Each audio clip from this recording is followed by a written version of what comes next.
Welcome. I am Cyril Stober. The race continues to stem the spread of COVID-19, and Nigeria has joined in global efforts to find a cure for the pandemic. On this program, we continue examining the coronavirus pandemic and how it ravages the world, the measures being adopted to beat it, and how to stay safe. My guest today is a distinguished Nigerian health professional in the diaspora. Dr. Olorunda Rotimi is a consultant histopathologist and currently serves as the clinical director of pathology at the Leeds Teaching Hospitals in the United Kingdom. Their laboratory in Leeds performs the testing for COVID-19 for the region of West and North Yorkshire. He joins me via Skype from the UK to talk about COVID-19 and other health challenges that are worsening the disease burden of Nigeria. Dr. Olorunda Rotimi, thanks for joining me on One-on-One. Thank you very much. All right, let's start off this conversation by looking at the role. What does a histopathologist do in the race to find a cure for pandemics such as COVID-19? Histopathology is a branch of medicine that looks after study of diseases, and histopathology is more of the study of tissue in disease. And histopathology has not a direct role in COVID-19 because COVID-19 is a viral disease, and therefore it fits more into virology in pathology. But because as the clinical director for pathology in Leeds, I oversee the 6 departments of pathology, including virology. Okay. So, you'd be in a position to tell us the gravity of COVID-19. Take us through this. COVID-19, which is the disease caused by SARS-CoV-2, which is a virus that was discovered in China at the end of 19, and it causes respiratory disease, and in some patients also causes a systemic disease. And the peculiarities of COVID-19 is that it's new, it is highly infectious disease. One person has the potential to infect 5 other people around them.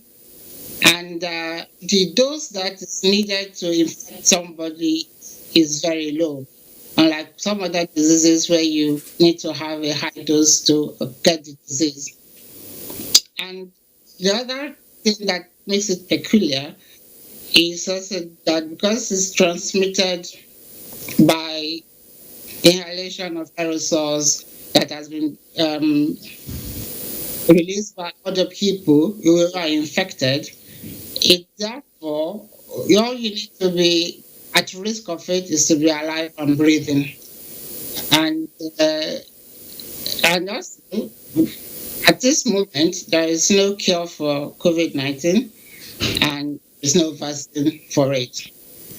All right. And also, as we speak now, I mean, there are so many things about this virus that scientists are yet to know. For instance, even in the mode of infection, you've talked about inhalation of aerosols. And some have said, look, could it be somehow that this virus can also be transmitted, can also be airborne, and we don't know much about that? What do you think? I think what the emerging data and facts are showing that it is not airborne. It is more of the coming into contact with droplets from those who are infected. And I think it's good that it is not airborne, otherwise it will be more devastating than it is now. So the emerging data and the mode of transmission is not supporting that it is airborne. Okay. But then There's also no general agreement on how long the virus can last before it's likely to infect someone. For instance, if someone who's carrying the virus coughs and releases droplets on either surfaces or on clothing materials, how long would the virus last before it infects someone else? It appears that the virus hangs about for a while, and the duration of it on a particular surface varies from one to the other. But generally, it is believed that it could be up in the air for up to in the droplets and alive in it up to 15 hours. And what one really needs to be at high risk of infection is if system makes contact with an infected person, that is judged to be long enough to be infected if one takes in enough of the aerosols that have been released by an infected person. All right, and then there's also this matter of people who are infected and who are asymptomatic, and so you never really know. But it's said that they're also capable of spreading the virus. Now, this is a very serious challenge, isn't it? It is absolutely a very serious challenge, and I think it is one of the mystery of COVID-19, and it is part of why it is spreading so widely, because asymptomatic infected people are known to infect other people in their vicinity. And because they are asymptomatic, they wouldn't know they are carrying the disease. And therefore, it makes it a very highly contagious disease. And also, the other thing is that even for symptomatic, it's been shown that they may be infective a day or two before showing the symptoms. And the infectivity rate is really very high in the first 3 to 5 days of showing symptoms. Well, then, Dr. Rotimi, there's this bother as well, that even where people have fallen ill, there is no cure. But of course, we've seen people recover. So a lot of people wonder, so how do they recover? What's it that, what do they do to people who recover? That is part of the unfolding understanding of this disease. We need to remember that this is a disease that is unleashed on the world in the last 4 months. And therefore, we did not yet know a lot about it, and we need to study it more. And you're right that even for symptomatic patients, it is said that 80% will have a mild disease and recover with treating the symptoms, and 20% will go on to have a more severe disease, and 5% of those will have a very critical disease. Well, what differentiates the 80 from the 20 and from the 5% are still things we need to study. However, it is known that some group of patients, especially the elderly and those with comorbidities, are more at risk of more severe disease and the critical end of it. All right, now, since COVID-19 hit the world, it would seem at this point that countries in Europe and America now harder hit than China, where the virus was first discovered. Now, how do you explain that? I want you to look at this with the fact that contrary to the view that Africa was going to be hardest hit, we still are reporting relatively very few cases in Africa. Yes. I think there are two questions in that together.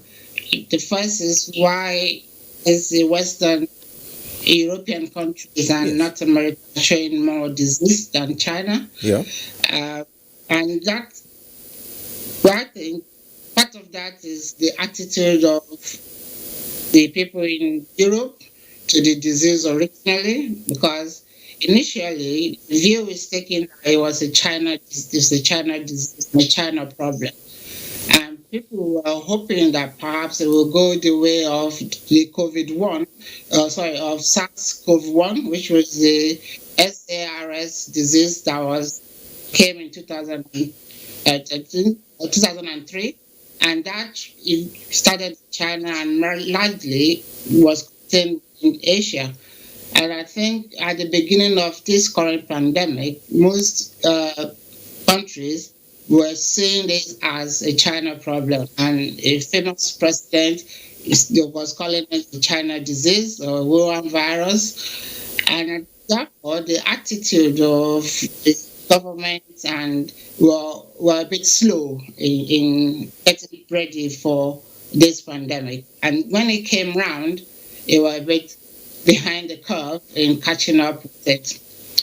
The other fact is that it was possible that China was not telling the world the whole picture of what was happening, and therefore we didn't realize how bad it was happening to them.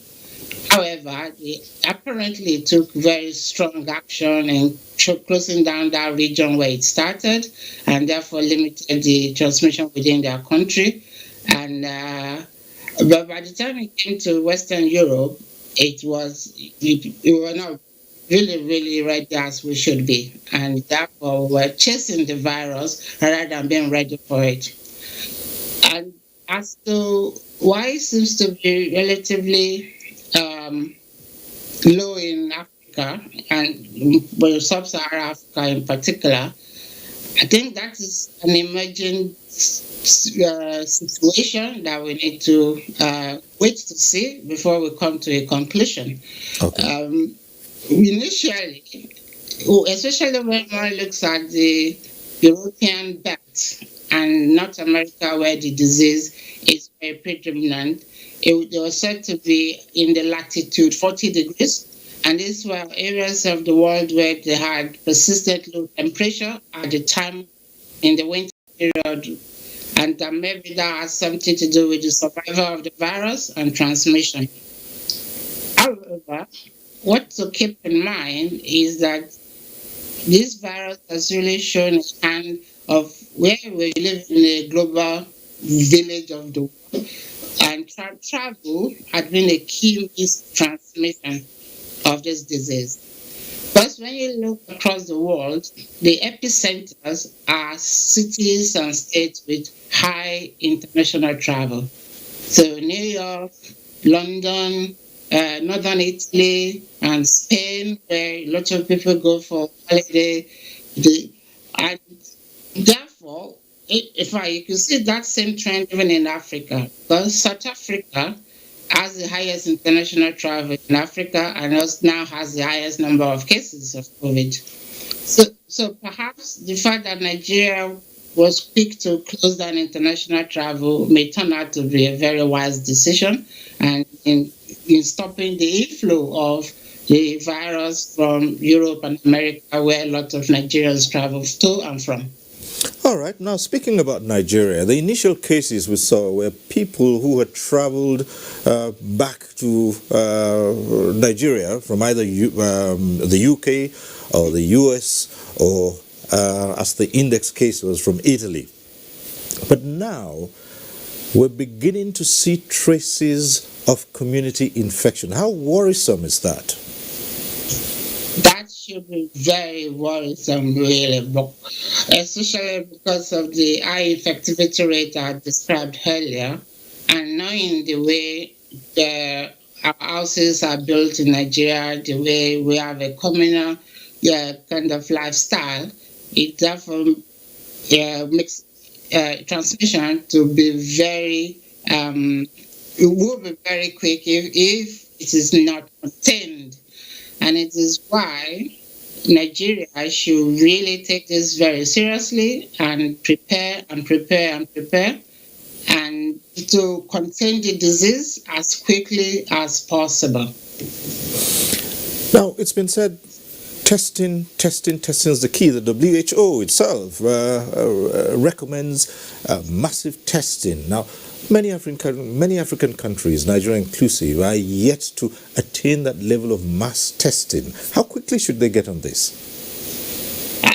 As quickly as they can get on this, really. And I can speak to that from personal experience here in the UK and in my department, that the reason why you need to test quickly is because you need to resort to contain the disease. You need to know who's got the disease and therefore institute isolation of the infected person and their contacts. And and there is no other way of knowing who's got the disease other than by testing. And already you can see even in Nigeria that the states where they have testing facilities are the states with the higher numbers of well being declared. So you need to look for the disease so that they can institute containment measures as quickly as possible. All right, speaking of containment measures, regular washing of hands, use of sanitizers, social distancing.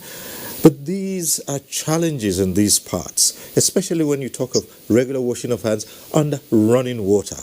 Even in the cities, running water is more or less a luxury in many cities I know. Sanitizers, social distancing in a communal setting like ours, social distancing becomes extremely difficult. What do you say? I agree that some of those measures will definitely be challenges to most sub-Saharan African countries, Nigeria inclusive. And that is why what I would say is that Nigeria and Africa needs to think globally about this disease, but act locally. And therefore, we really need to put on our thinking caps to see how do we promote these preventive measures between our people and our communities. And take, for example, with hand washing, and as I said, it needs to be under running water. It's time to look inward to see can we produce mobile hand washing or business, or device way where you could have the water to run to your hand in a free way. And I think it's something we really need to put our thinking cap on. Otherwise, we'll just be repeating what Western world and even WHO may be saying to do without not contextualizing it to the Nigerian situation. Now, that brings us to the issue of face masks and hand gloves. Earlier today, when I spoke to you, you were out to the shops, and I noticed you were wearing a face mask. And if you recall, I wondered why you were not wearing a face mask. So let's talk about the issue of face masks. Here in Nigeria, for instance, the task force has issued an advisory to citizens who are going out to crowded areas to wear face masks. But there are still questions about the face mask. Does it alone guarantee safety from COVID-19? And what kind of face masks anyway? Thank you. That is a very good question. And as you said earlier, when I went out, I wasn't wearing a face mask. And I've been working in the hospital where we're treating lots of COVID-19 patients. And yesterday was the first time I will wear face mask at work because I went to an area of potential infection. And but with face mask by itself will not prevent the infection. Actually, it may even be a risk to those wearing the face mask because, one, there may be a false sense of security that now that I'm wearing a face mask, I'm covering myself. Well, what's more important is the social distancing uh, measures, because as you said, when I went out shopping, I was in a queue of 2 meters between me and the person in front of me and behind me, and none of us in the queue were wearing face mask. But that is more important. The other worry I have for the popular wearing of face mask that I've seen in Nigeria, because I've seen people in National Assembly wearing face mask and all of that, is that the common people in Nigeria will not have access to face masks. And, and also, now that it's becoming popular, it is very likely that the elite will hoard the face mask and buy many of them and keep at home. And if this epidemic takes hold in Nigeria, and I pray not, because I'm still a Nigerian and I have relatives there, the hospitals will need the face mask more than people who are healthy and don't have any disease. And therefore, it's probably best to keep the face mask now for the hospitals, the workers and patients who wear, because the people that will really benefit most from face mask are infected persons that are confirmed, because then you stop them releasing the aerosols, and the healthcare professionals that work in close contact with them, so that they do not also breathe in the aerosols. And one important point also to make about face mask is that it needs to be the right face mask. But there are all sorts of types of face masks. Some of them may not be what's the word, thick enough to keep away aerosols. And one simple test that somebody is said to do with to know if your face mask is doing the job is to light a match and try to blow it out. If you can blow out a lighted match, then you have a good face mask. But if you can blow out a lighted match, then that is a waste of a face mask. And one more important thing to say about face masks is also that if you wear a face mask, you should not touch your face. You should not touch the face mask. And I don't know how practical that will be if you wear a face mask for 24 or 8 hours, 9 hours, that you will not touch the face mask or touch other people. So it has a role, but I think what is more important, and I think which is what the leaders in Nigeria should really be showcasing, is the social distancing. And we should think about how we do that rather than pushing for face mask. Anyway, like I said, the issue of face mask is advisory, and of course, how about people who are considered to be high risk, given their age and health status? Yes, they can wear face mask, but that is if they have to come in contact with other people. If they are well isolated, then really wearing face mask is giving them any big protection. And therefore, the best thing to do for those who are vulnerable is what is called shielding.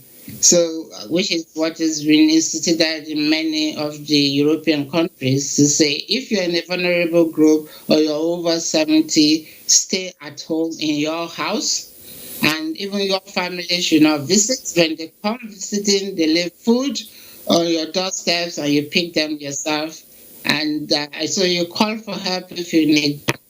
I have many co-workers who are now shielding at home, whether for personal health reasons or because they're looking at other vulnerable people. That is more effective than wearing face mask, because face mask will give a false sense of security.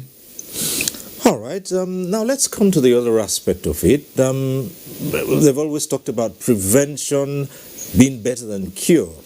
So, apart from the hand washing, the social distancing, the hand sanitizers, face masks, and all of that, what's the other way by which people can ensure that they stay away from viral infections or bacterial infections that, let's face it, will always be around?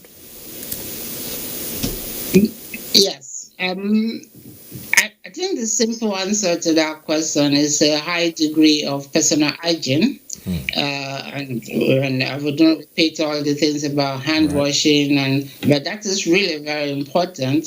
So every time I come into the house, the first thing I do is to wash my hands. And of course, as for other diseases, yes, you go to the toilet, you ensure that you wash your hand after. But in addition to personal hygiene, is also a high degree of environmental hygiene, and that's something for the government to provide. I remember while I was still living in Nigeria, malaria was and still big scourge, and and the thing with that is the breeding of mosquitoes are all around residential areas. But if we could keep static water from living areas that you have no breeding ground for for mosquitoes, then you're cutting the transmission chain of such a very a debilitating disease. So a high level of personal hygiene, high level of environmental hygiene, and also provision of proper healthcare facilities, including diagnostics, will be very important. Okay. Now that's on the outside. People have also talked about the inside. What role for nutrition? Absolutely. You need to eat well for your body to remain, to be able to repair, for you to build up your immunity level, and for you to have resilience. Definitely, nutrition and a good accommodation, housing with proper airflow. All of those definitely lead to a healthy being and healthy lifestyle. And I need to add also that exercise, and that's also very important for mental well-being. Dr. Rotimi, we're looking at this pandemic, COVID-19, but we have so many other challenges. Now, you just talked about malaria, the scourge of malaria, which is still very much around.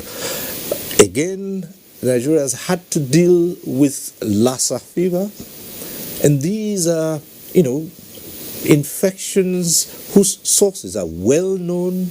We have treatment for them, yet every year they continue to wreak havoc on the populace. There are also other challenges. Now, with COVID 19, do you see an overwhelming situation? Yes, employment situation for the healthcare system. Yes. Oh, absolutely. For COVID 19, yeah, if it takes hold, yes, it may and it has the potential to overwhelm the healthcare system. And if you just look around the world, there are examples even in countries that have very good healthcare system. Italy has one of the best healthcare systems in the world. But when COVID 19 took hold, it overran the system. And that is why preparation is very important in the fight for COVID 19 because it has no treatment, as you said, and as is known.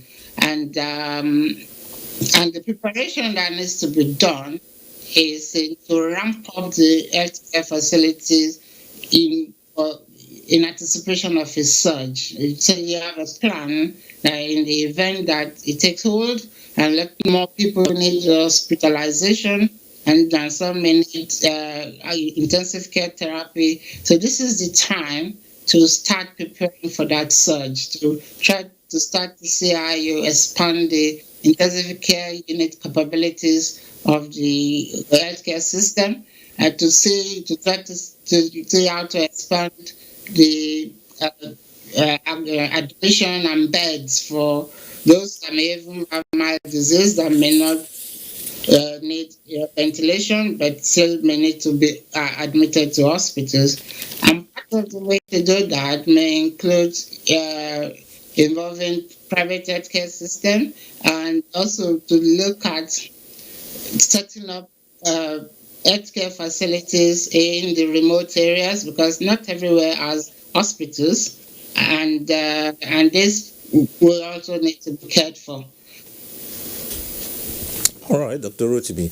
I suppose the question at this time would be, well, we do have health professionals, Nigerians all over the world, and sometimes when we talk about developing an adequate health system, people ask and say, look, beyond what the government puts across, what do people like Dr. Olorunda Rotimi give back to the society that they belong to in terms of helping out in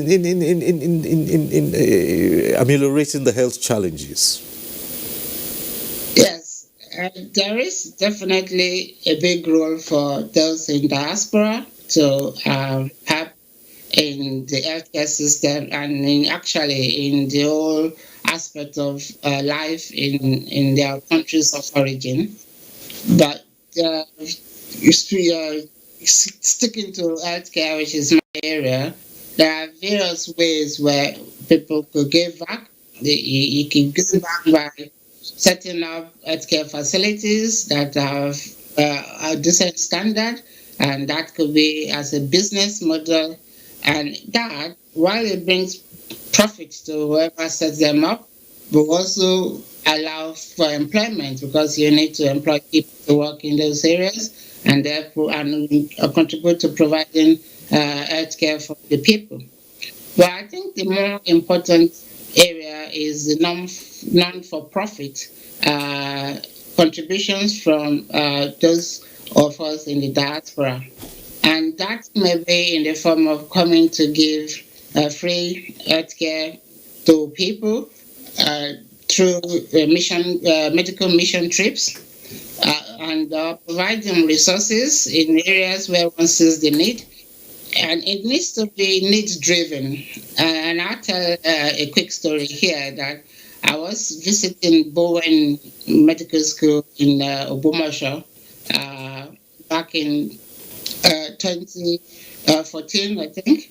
And I gave some lectures there, and I went to the Department of Histopathology, and I discovered that they only had no more than 3 books, and these were very old books.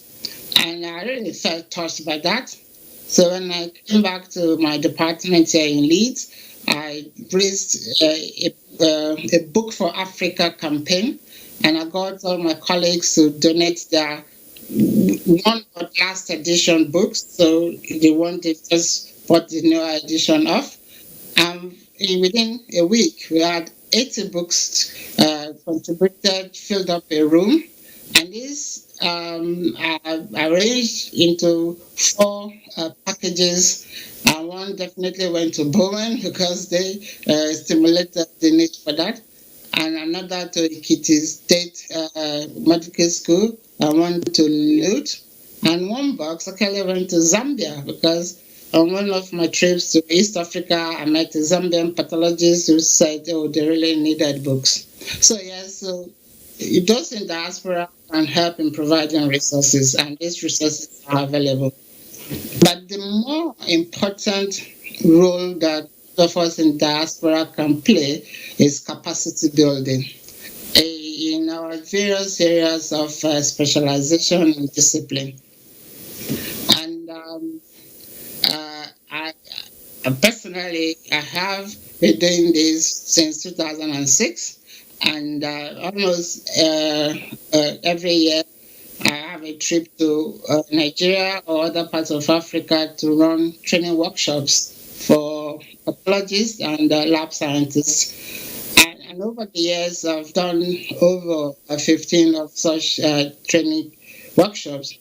And one in particular that remember and proud of, I must say, was in Abuja, where actually we started the training workshops in what we call immunohistochemistry, which is a method that we use to confirm and extend diagnosis in histopathology. And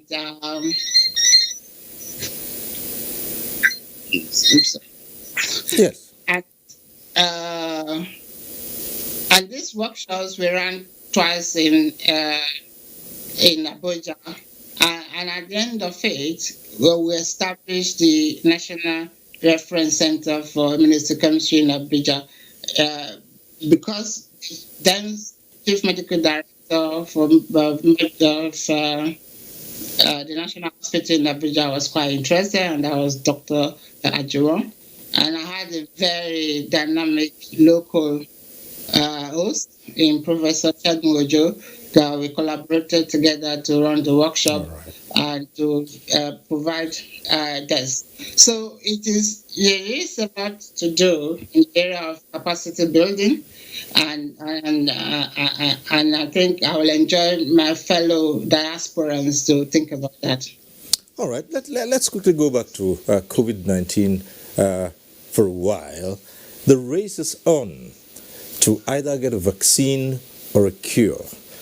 But there are also those who believe that the key to that would lie in Africa, believe it or not, because for some reason there are all kinds of remedies which are yet to be researched into. Yes. Absolutely. Said this is a new disease, and all over the world we are all in the race to understand the disease, to understand how the mechanism of it being bad in some people, and understand the virus very well, so that we can come up with treatment for it. And I have no doubt that with this in Africa, that will be useful for this. But the appeal will be that we should go through the proper scientific process for this, because we need to know what will be the right chemical to do the job. We need to know what will be the right dose to take it, and we need to know what will be the side effect of what we're taking. And all right. yeah. Okay, let's just take this quickly. People have recovered from COVID-19. Is it possible that those who have recovered, who've had this disease and recovered, is it possible that they could be reinfected with COVID-19? Or people are thinking, well, if the infection provides some kind of immunity, and so if you've had it, that's it. Again, this is a disease that is 4 months old in the world, and therefore there are still a lot of unknowns. There are sporadic reports of people who appear to have been reinfected, but what is not clear is that did they really clear their first disease? Because I have read papers that show that people can still be shedding the virus up to 37 days of infection. So, so the jury is out that is that a reinfection or is that a prolonged infection? That's one. Two, it's also that if somebody is shedding the virus for a long time and they have another feverish disorder, it may look like they have COVID-19 again. So again, we need to give time to understand all of that. And then most likely there is some degree of immunity to it, as it is most diseases. But what is not known is how long does the immunity last. Some diseases you have immunity for life. Some it wanes over some years or months. And because we do not have the luxury of time yet for this COVID-19, I do not think there is anybody that can speak definitively on any of those aspects of how long does the immunity last, and or could you be reinfected. Well, Dr. Rotimi, perhaps if there's one thing that is capable of wreaking more havoc than the COVID-19 itself, is misinformation, disinformation, and that is flying around a lot. As is usual in situations like this, there are all kinds of theories out there with so many conspiracy theories. People who believe, well, this virus doesn't really exist. Some believe that this is an attempt to cull the world's population. There are so many theories out there. What do you say to, and people have access to all this. People are inundated daily, and with the internet, it's so easy to get bombarded by all this. What do you say to people? What I'll say to people is I should just don't get emotional about this, because you're right. I've listened to educated people expound some of these theories and myths, is that they should just give us time for us to understand this disease before we put all sorts of labels on it. And also, some of what is out there, they defy logic, because we know viruses have always existed. You have mentioned a number of other viral diseases. We have HIV, we have all the hepatitis viruses, and Lassa fever, and so many others. So, Ebola that ravaged West Africa is a viral disease. There is no doubt that there are viral diseases, and this is one of them, because a lot of its behavior in presentation is similar to SARS and the other coronavirus disease called Middle Eastern Respiratory Syndrome, MERS. And also, we have type G genotype. We know the nature of it. It's an RNA virus. So biologically, we know that this is an entity. It's a viral entity that is causing this disease. But yeah, there are a lot of theories out there, and people have said this is a 5G problem from China. But the question is, when we had 1G, what virus did we have? When we had 2 and 3 and 4Gs, why did they not cause viruses? And for it is important that people get to the right source of information to learn about this disease, rather than things they read on Facebook or WhatsApp or all the various information that is out there. There are many credible websites like the WHO in Nigeria. I think the NCDC website is actually well put together. It's a good website, and it gives very factual information. All right. So, coronavirus is new, and not much is known about it. The world is still grappling with understanding it. But viruses are by no means new, and you've just said it today that viruses exist. Even the coronavirus existed. This is a novel one. So the question would be for a layman like me, knowing that viruses are there and viruses are likely to mutate and become more dangerous, what is the world of medical science doing with the huge advances that have been made in knowledge? How come viruses like this still defy any anticipation, in order for the world to prepare effectively? Is it that not much is given to medical research anymore? There may be some element of that bit of maybe have we taken our eyes off infectious diseases in general, that we are now looking more at cancer, because that seems to be the latest scourge in the world, and therefore a lot of research is and effort is into that to combat and cure cancer, or at least make people to live longer. So there is no doubt that there may be a need for us to look a bit more at infectious diseases in general. However, I think there is some element of this that it's probably beyond human beings, in the sense that viruses will do what they do. Uh, Human beings will do what they do, and maybe part of what we need to do is to respect one another.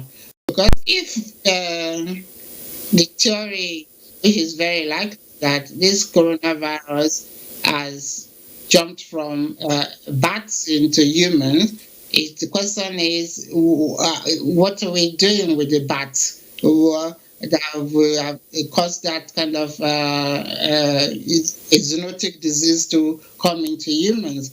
So, all biological species evolve. So human beings are adapting to our environment. People are going taller because we all have better nutrition and all of that. So, and therefore, mutation happens continuously in nature. And viruses, again, will also have reasons to mutate in themselves. So um, all of that must also be part of what we have, and it's very difficult to chase an enemy you can't see. And since the virus will not give us any warning that I'm coming, just like HIV descended on the world when it did in the 80s and 90s, nobody was expecting it, and I think things like this will happen now and again.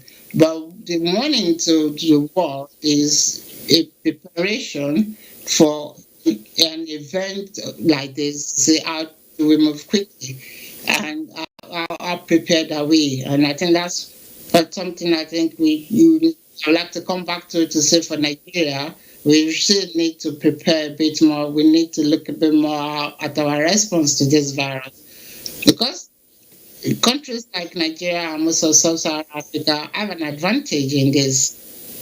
We've seen what is done to China and Asia. We've seen what the virus has done to Europe and is still doing to Europe and America. So we should be learning, taking lessons, and therefore getting ready to say, in the event it comes our way, these are the things we need to do. This is the way we need to move. And as I said earlier, in that respect, Sub-Saharan Africa and Nigeria, given our population, really needs to think globally and act locally. Well, just one last question on COVID-19. Recently, people are raising some issues and said, look, it's not just the distancing, the washing of hands, the sanitizers and all that, that the shoes are capable of carrying the virus as well, and that people who go out, they shouldn't go home with their shoes. They should take them out take them off as soon as they get home, and not take their shoes into their homes. Is that a possible means of transmission, shoes? Um, First thing to say that any surface is potentially a possible means of transmission. But if that logic, if the shoe has been expanded, you want to take it forward, it's not only the shoes that they shouldn't take inside their houses, they should also remove their dresses or their caps. And but the thing is the relationship to those surfaces. So first, I don't think many people sneeze directly on their shoes. And also, not many people will use their hand to wipe their shoes and bring the same hand to their faces. If there are, then they may be in trouble. So, as long as those personal hygiene things we mentioned earlier are practiced and adhered to, then the things like shoes and clothes should be minimal, which is part of why in hospitals, personal protective equipment are highly recommended so that it doesn't get in your dress. In fact, those who are working in the front line would change to the hospital scrubs so that they do not have their personal property on them, to minimize having the aerosols resting on them. But what I'll say is this: you're more likely to get infection from your door handle than from your shoes, because you're more likely to touch your door handle than your shoes. So I wouldn't think that shoes will be a great means of transmission of this disease. Well, Dr. Olorunda Rotimi, it's been interesting talking to you on this program. Just before we say goodbye, what's your last word?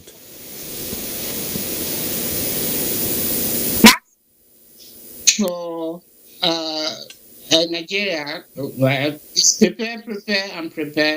And as I said, think globally, but act locally.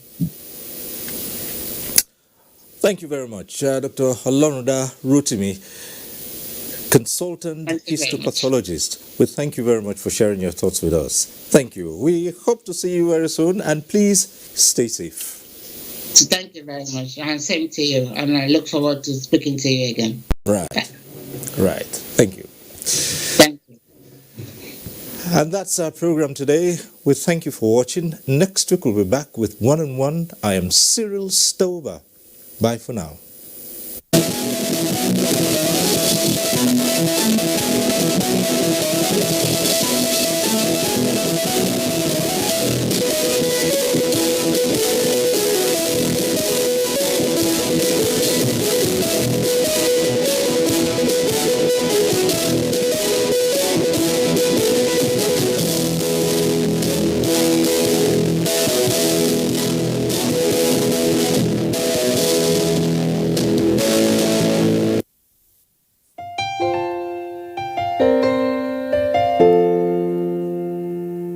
My brother, my sister, papa, mama, and pikin.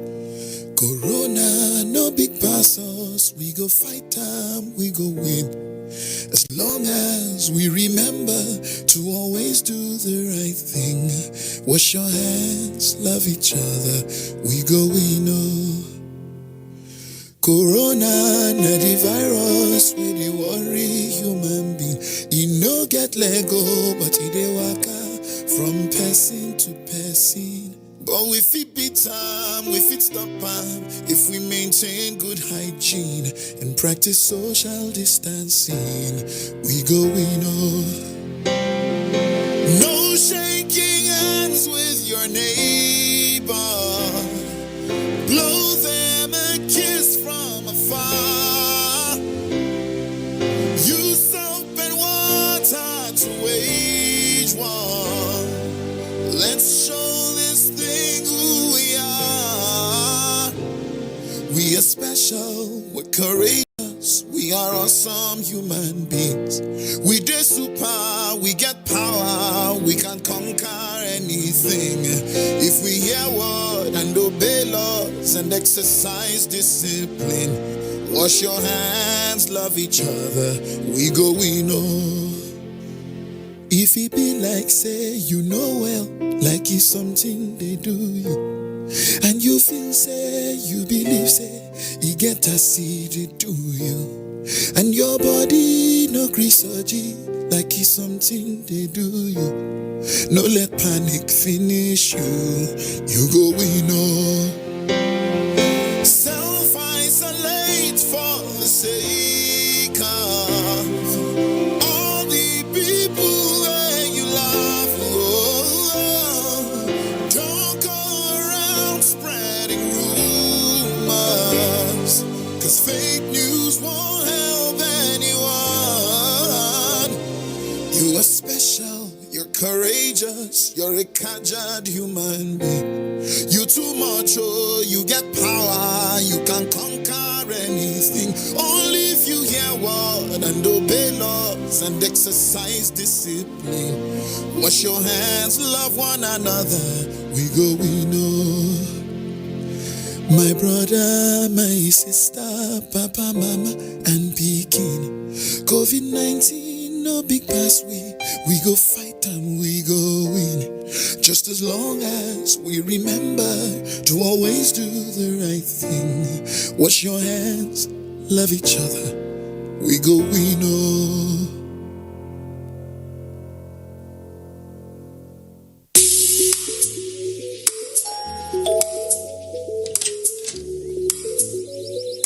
Hey, Emeka. Ayo, Emma, what are you guys doing here? We came to call you. It's football time. No, it's still at home time. Haven't you heard of the lockdown for 2 weeks? Lockdown? Of course we had, but that doesn't mean we can't play ball. After all, we're neighbors. It doesn't affect us. It doesn't matter either. Coronavirus is very deadly, and the best way to stay alive is to stay apart and maintain good strict hygiene. Wash your hands regularly and sanitize. Keep a safe distance from everyone. Use a tissue to cover your nose and mouth every time you sneeze and cough. Avoid touching your eyes, nose, and mouth before washing your hands, and stay at home till the lockdown is over. I see. Off I go, my friend. See you after the lockdown. Don't forget to wash your hands. We won't. Staying apart is the best way to stay alive. Keep your children locked down at home. This message is from the National Film and Video Censors Board.